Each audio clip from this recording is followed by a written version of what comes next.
ನನ್ನ ಮಾಜಿ ನಿಶ್ಚಿತ ಮನಸ್ಸು 7 ವರ್ಷಗಳ ಕಾಲ ಸೋಮಾರಿಯಾಗಿ ಕಳೆದ. ಆದರೆ ನಾನು ಅವನನ್ನು ಬಿಟ್ಟ ಕೂಡಲೇ ಅವನಿಗೆ ದಿಢೀರ್ನಾಗಿ ಮನೆ ಕೆಲಸಗಳು ಮಾಡಲು ತಿಳಿದುಬಂದವು. ನಾನು ಈಗಷ್ಟೇ ನನ್ನ ನಿಶ್ಚಿತ ಮನಸ್ಸಿನ ಜೊತೆಗಿದ್ದ 7 ವರ್ಷಗಳ ಸಂಬಂಧವನ್ನು ಕೊನೆಗೊಳಿಸಿದೆ. ದೊಡ್ಡ ಸಮಸ್ಯೆ ಏನ ಗೊತ್ತಾ? ಅವನು ಯಾವುದಕ್ಕೂ ಯಾವುದೇ ಕೊಡುಗೆ ನೀಡಲಿಲ್ಲ. ಅವನು ಮನೆ ಕೆಲಸಗಳಲ್ಲಿ ಸಹಾಯ ಮಾಡುತ್ತಿರಲಿಲ್ಲ ಮತ್ತು ಮನೆಯ ಸಾಮಗ್ರಿಗಳಿಗೆ 1 ರೂಪಾಯಿ ಖರ್ಚು ಮಾಡಲು ಸಹ ನಿರಾಕರಿಸುತ್ತಿದ್ದ. ಅವನು ಯಾವಾಗಲೂ ತುಂಬಾ ಕೆಲಸವಿದೆ ಎಂದು ನೆಪ ಹೇಳುತ್ತಿದ್ದ. ಆದರೆ ಕಳೆದ ವಾರ ನಾವು ಬ್ರೇಕಪ್ ಆದ ನಂತರ ಒಂದು ಪವಾಡ ನಡೆಯಿತು. ದಿಢೀರ್ನಾಗಿ ಅವನು ತನ್ನ ತಟ್ಟೆಗಳನ್ನು ತಾನೇ ತೊಳೆದುಕೊಳ್ಳುತ್ತಿದ್ದಾನೆ.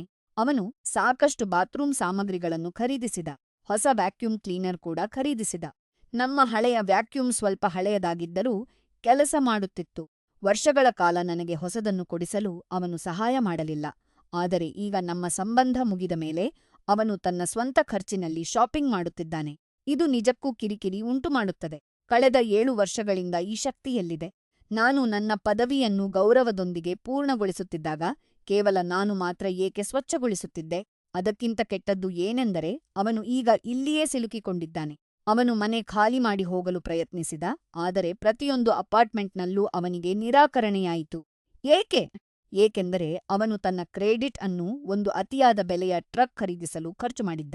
ಈಗ ನಾನು ಅದೇ ಮನೆಯಲ್ಲಿ ಅಂತಹ ಒಬ್ಬ ವ್ಯಕ್ತಿಯ ಜೊತೆ ಸಿಲುಕಿಕೊಂಡಿದ್ದೇನೆ.